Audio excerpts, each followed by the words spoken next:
I came home late, the way I always do when a project is closing, and the house smelled like roasted lemon chicken. The table was set, candles lit, music low. Emily came out of the kitchen in a soft sweater, wiped her hands on a towel, and smiled like she'd been waiting all day just for this moment. "You're early," she said, glancing at the wall clock and flipping her phone face down on the counter. "Early. I hung my jacket. It's 10:30. She laughed. "Feels earlier with you here." Everything was warm and easy. The good plates, my glass already full, her leaning into my shoulder when she put food down. I ate and thought, all right, this is what people brag about at barbecues. Good home, good wife. It was so perfect I had the stupid thought nobody admits. Everything's so perfect it almost doesn't feel real. If I'd known where it was headed, I would have finished my chicken slower. We ate, and she told me a story about the neighbor's dog. I told her about a subcontractor who kept misreading drawings. She shook her head at the right parts, reached for my hand across the table, held it a second too long, then let go when the oven beeped. "Dessert," she said, like she was presenting a prize. "Don't spoil me," I teased, and she grinned and did it anyway. She always did. That night, I fell asleep to her humming in the shower, my calendar full, my head quiet. I had no reason to expect anything but tomorrow. The next morning at the site office, my foreman Nate dropped a box of fixtures in the doorway and whistled. "You look like you slept," he said. "Miracle cure?" "Chicken and candlelight," I said, sliding a plan sheet across my desk. "You should try being married to my wife. 5-star service." He bumped the edge of my desk with his hip. "Hard pass. I like disappointing people on my own schedule." We walked the framing, checked measurements, signed off on a delivery. Around noon, my phone buzzed, a text from Emily, a photo of the dessert plated like a magazine cover with, "How'd I do?" I thumbed back a quick "You kept me alive? Thanks." She replied with a gold heart and a "miss you tonight," plus a little joke about me falling asleep in my work boots. It was nothing, and it was everything.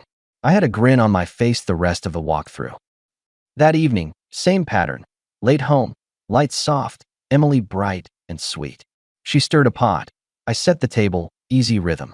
In the middle of it, a tiny ripple. Her phone pinged and she stepped half a turn away, thumbed the screen with her lips pressed together. When she turned back, the smile was back too, like a switch. "Everything okay?" I asked, opening the silverware drawer. Yeah, and she squeezed my arm. "Maya sent me a recipe." "You hate Maya's recipes." "Maybe I'm growing," she said, and lifted her eyebrows like I was the stubborn one. I let it slide. I wasn't a hall monitor. I wasn't counting minutes or pings. You give the person you love the benefit of the doubt. You don't interrogate a good thing to death. But that night as I rinsed plates, I replayed the old line from the first week we met. She had said, "I like men with purpose, not men who sit on the couch." It had sounded flattering at the time. Now, suddenly, it sounded like a condition. I shrugged it off. I was tired. Tired men hear ghosts and nothing sounds. 2 days later, I got a message from an unknown number. "Can we talk?" "It's about Emily." "Coffee." It included a cafe name I knew 3 blocks from the site. My thumb hovered over the screen long enough for Nate to wave a drill in the air. "You on fire?" he asked. "Unknown number," I said. "Probably a spammer trying to sell me a boat." "Get 2. Live a little." At 2, I walked into the cafe, figuring I'd get pitched on a roof warranty. A woman around my age raised her hand from a corner table. Dark hair in a low bun, a calm, tired face. She stood when I got close. "Are you Daniel?" she asked. I nodded. "You texted me." "Olivia." She held out her hand, and I shook it. Her palm was cool. Her coffee sat untouched. "What's this about?" I asked. "I'm married to a man named Aaron," she said, and washed my face to see if that rang a bell. It didn't. "Your wife knows him." I looked at the sugar packets, then back at her. "All right." She slid a manila envelope across the table. Inside were 8 glossy prints like we were filming a show. Emily and a man I didn't know, leaving a restaurant, laughing at a crosswalk, holding hands outside a bookstore. Then a shot of them crossing a parking lot at night to a low motel with a burned-out sign. In the photo, Emily's face was tilted up to the man's, that goofy half-smile she used when someone told her something she wanted to hear. I laid one picture face down to stop looking at it. I didn't raise my voice. I didn't accuse a stranger of lying. I studied the date stamps at the corners. Recent, multiple weeks, different clothes, patterns. Olivia watched me like she'd already watched herself do this too many times. I followed them twice. The rest were sent by a neighbor who recognized Aaron's car. She thought I should know. I thought you should know. I looked up. Why tell me and not just walk? I will, she said. But it's not right that you walk around smiling at candlelight while mine says he's working late with your wife.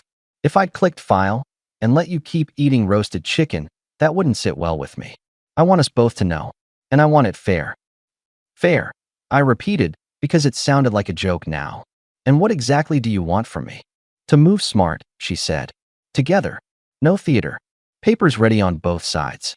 I'm not asking you to do anything dramatic. I'm asking you not to be the last to know.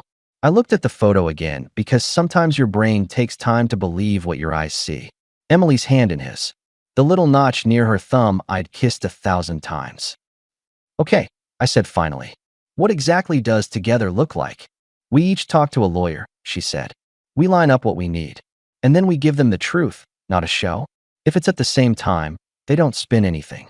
No stories about misunderstandings. Clean cut. That's it. You want a synchronized exit, I said. Call it that, she said, and took a sip of coffee like she'd been waiting to move this step from her head to the world. I tapped the photos into a neat stack and slid them back into the envelope. Why me? Why not just nail him with this and be done? She blinked once. Because I've watched him and your wife make choices while we cooked and folded laundry and paid bills. They made the mess. I won't pretend I don't see it, but I'm not going to let them write the script. And I wanted to look you in the eye. You deserve that. I nodded. You do know you just blew up a man's life in a cafe next to a pastry case. I do, she said. I'm sorry.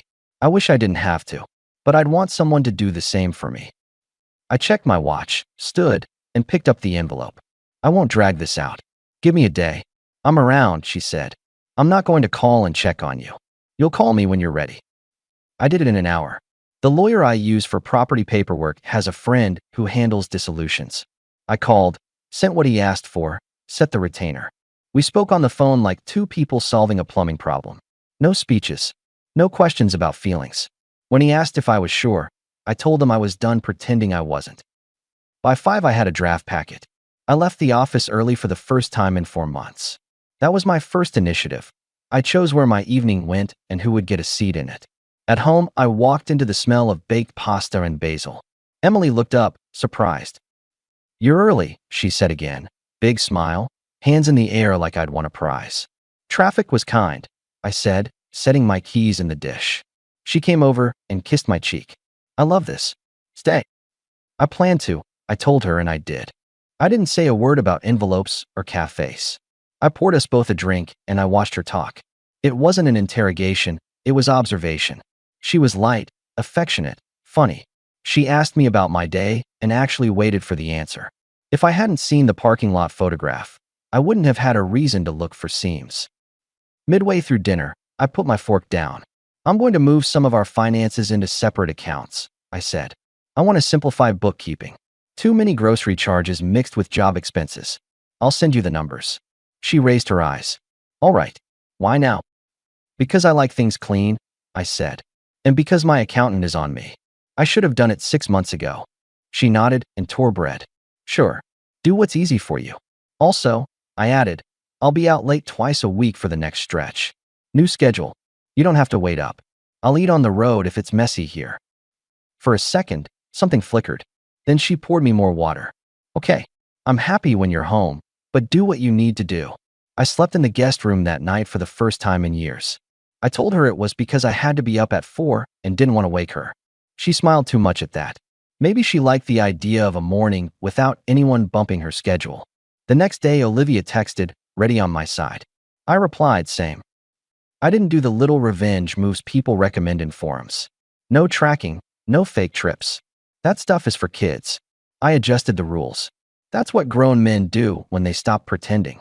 I moved my valuables to the office. I booked a gym near the site, so mornings were mine. I told my foreman to reroute all calls to me from 7 to 9.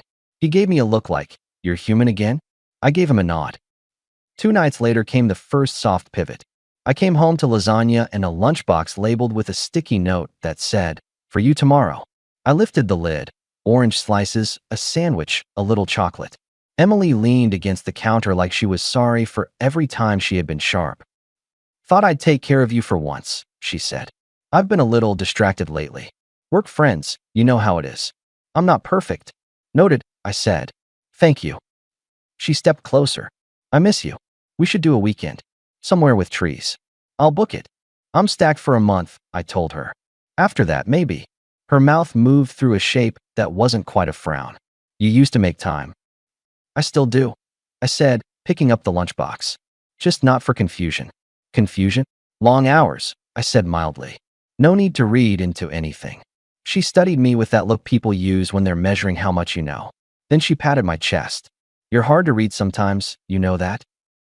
So I've been told, I said. I wasn't going to reward the soft pivot with an open calendar.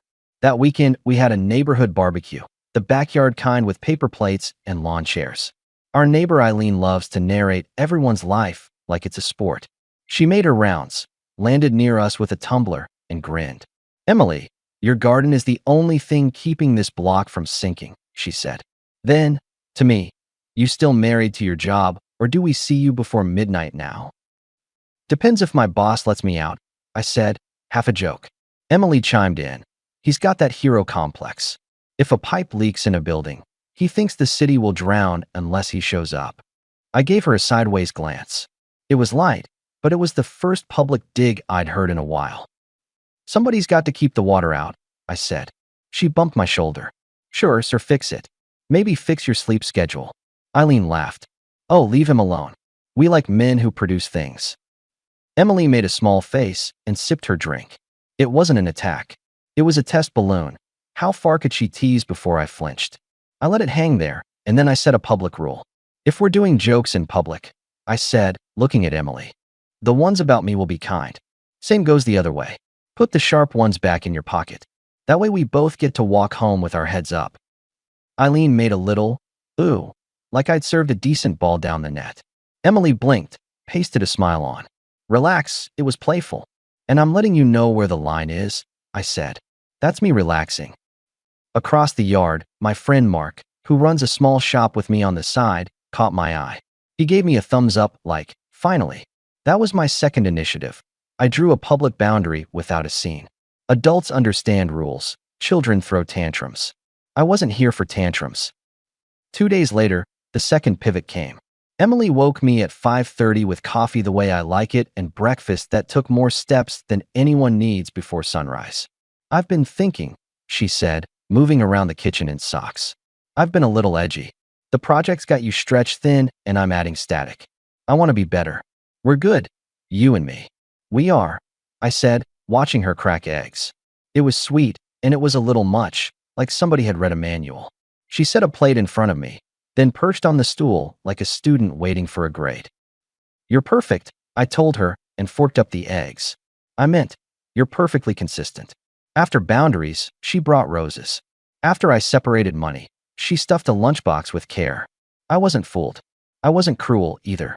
I let her be kind without giving her the keys she wanted. I kept meeting Olivia, strictly friendly, no plotting. We talked on a bench under trees near the cafe. Then on a Tuesday, we walked around a hardware store because I needed hinges and she needed to keep her hands moving. We didn't talk about Emily or Aaron unless one of us had to confirm a date or a document. We talked about her job in a clinic, about the volunteer work she liked, about her stubborn brother in Tucson who still called every Sunday. I told her about my dad teaching me to drive a stick in a church parking lot. I told her about the first deck I built for money and how the homeowner changed the design 3 times and I still got it level. She laughed at the right places. She had a dry line in her the way people do after they've been tested. Not bitter, just sharp enough to keep the world off her ribs. At the shop one evening, I was cutting plywood when Mark leaned on the doorframe. You look calm, he said. I assume that means you're about to do something decisive. When am I not decisive? I asked, setting the saw down. When you try to be nice, he said, you get soft on the edges. Then you put the brick back in your hand. I'm done being soft, I told him. I'm making clean moves. He nodded. You need anything on my end? I might need the truck this weekend, I said, and your presence for a beer later. Consider it done, he said, and jerked his chin toward the parking lot. Someone's here. Olivia stood by my truck with a small bag. She'd brought the original prints back, not wanting to keep them in her house another night. Paper's ready, she said quietly. My timing's set. Mine too, I answered. When? Soon, I said, but not as a surprise to me. I won't walk into anything blind.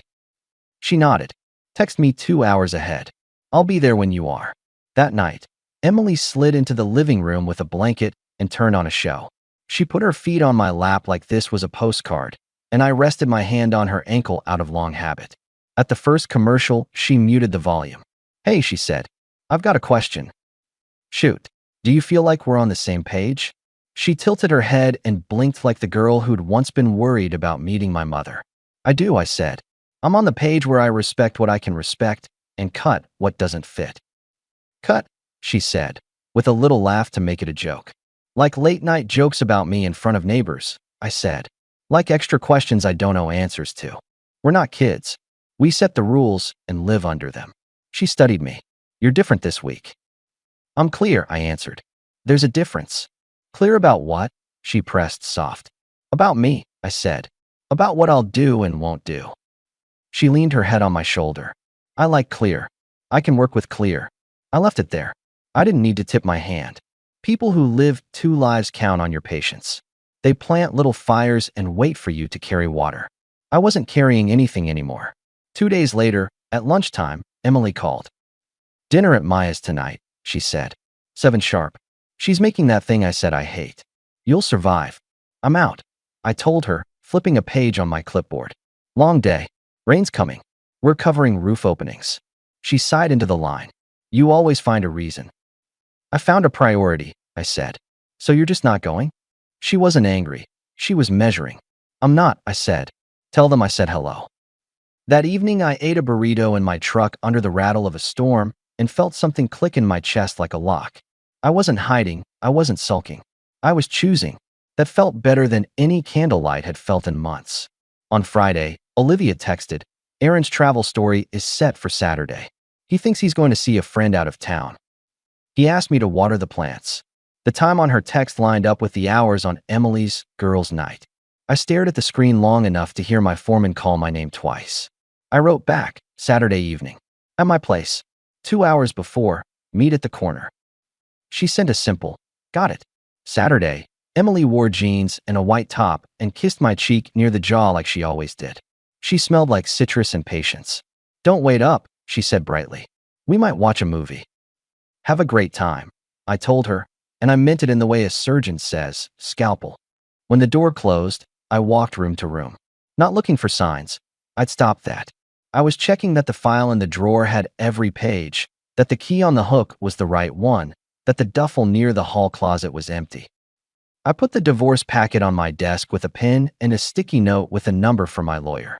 Then I turned off the living room lights and sat on the step by the front door with the quiet.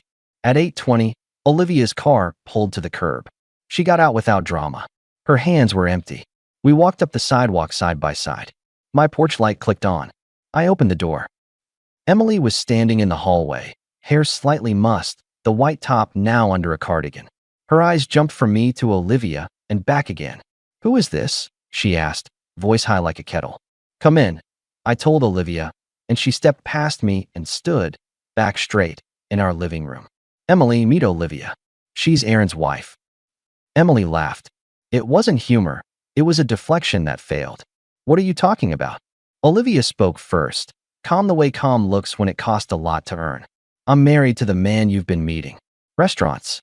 Bookstores. That motel off Route 5. I brought pictures because I knew you'd pretend not to understand.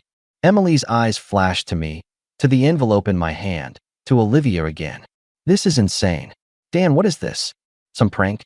Did Eileen put you up to this? I set the envelope on the coffee table and slid out the photographs, fanning them like cards.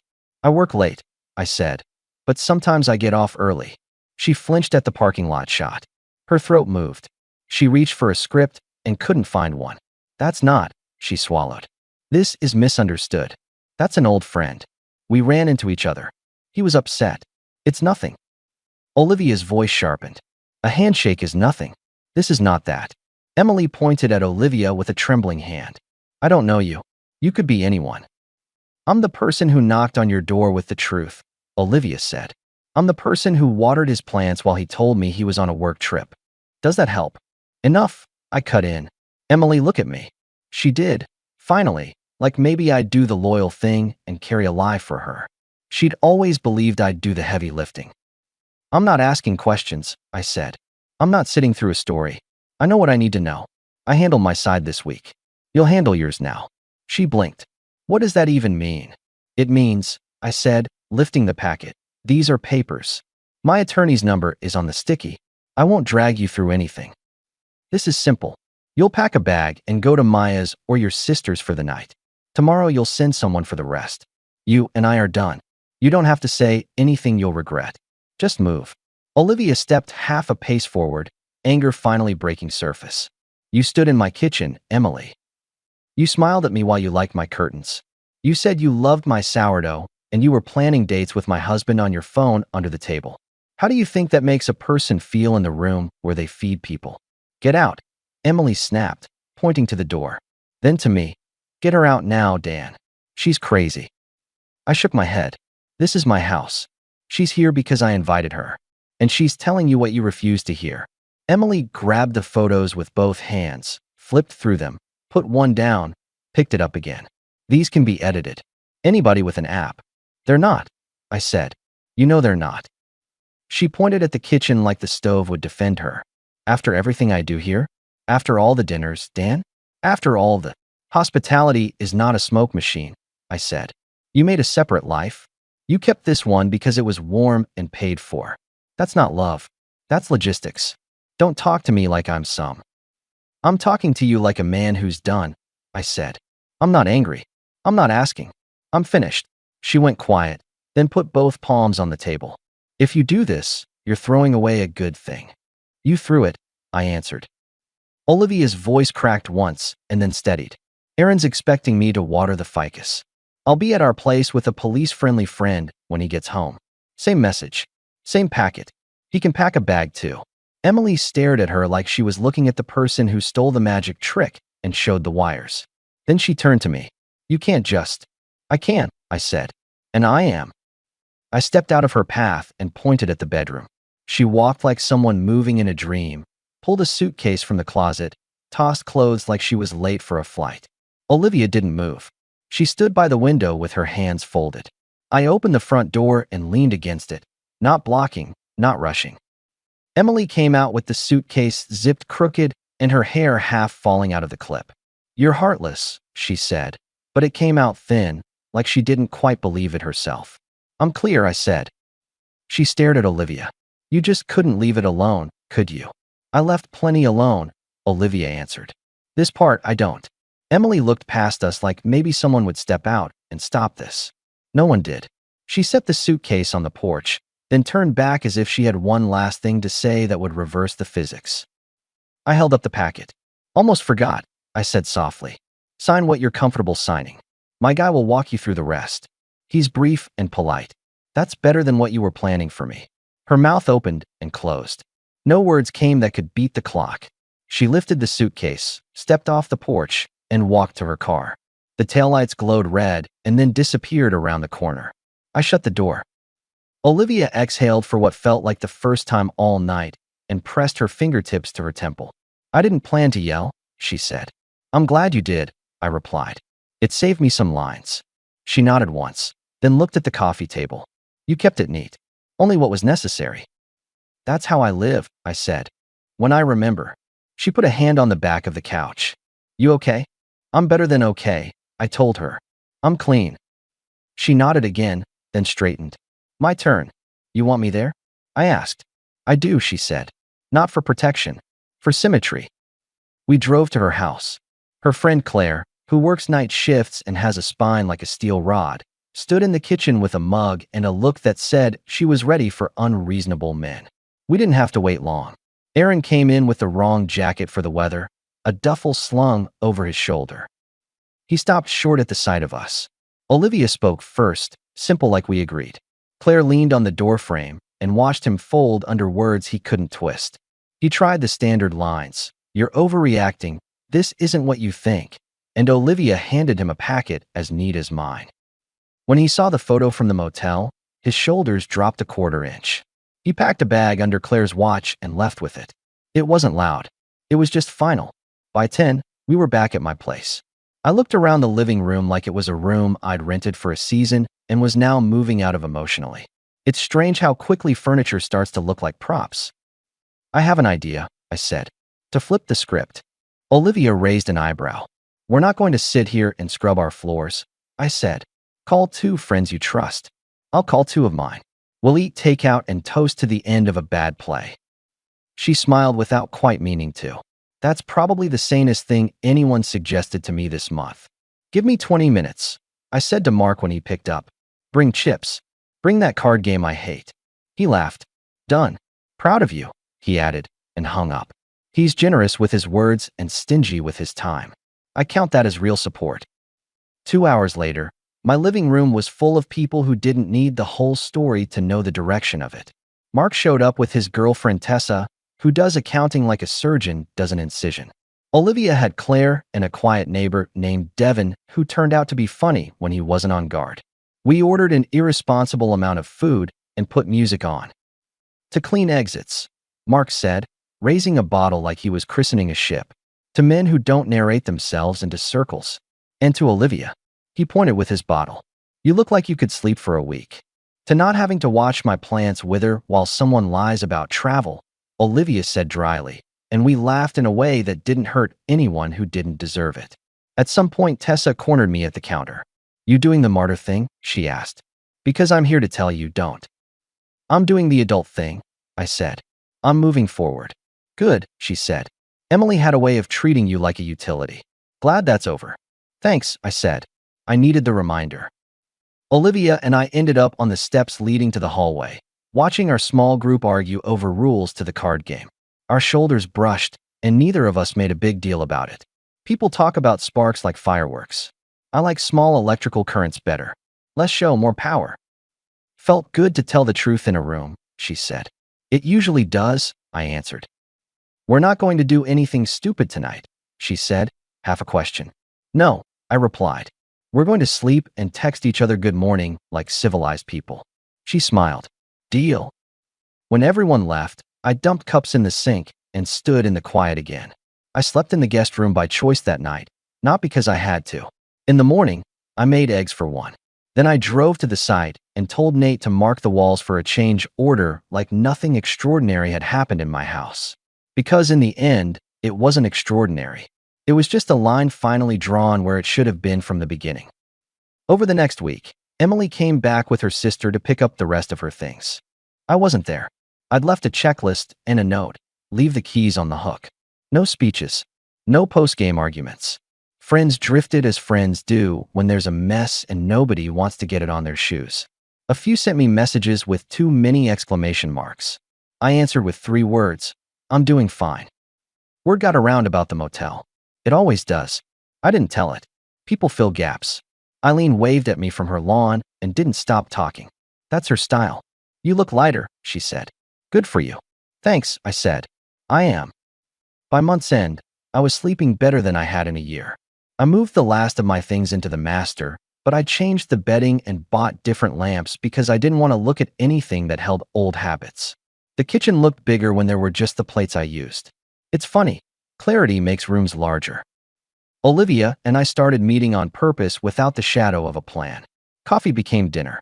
Dinner became a walk by the river with bad ice cream, and the kind of conversation you only have when nobody's angling for anything. What scares you? What you're proud of? What you'll never compromise on again? She asked me hard questions. I liked her more for it. I learned she hates being rushed and loves fixing small broken things around the house because it gives her control in a world that ignores her sometimes. She learned I like order and handle chaos by labeling it. We were not 2 people clinging out of grief. We were 2 people with clear minds choosing to spend time. One evening, months later, Mark and I stood in the doorway of a new job site, watching sun pour over fresh drywall. You going to tell me you're happy or make me guess? He asked. I'm good, I said. Truly. He nodded toward my truck. She's waiting. She is, I said. Patiently. Don't mess it up, he said. I won't, I promised. I heard, in the periphery, that Emily left town. A friend of a friend mentioned she'd tried to plant herself in Aaron's place, and he declined. People who depend on borrowed attention need a host. Without one, the parties get smaller. I didn't keep score. I didn't wish her harm. I wished her a clear mirror. You want an epilogue? Here's an honest one. I moved into a smaller house on the edge of town with a garage big enough to build things on weekends.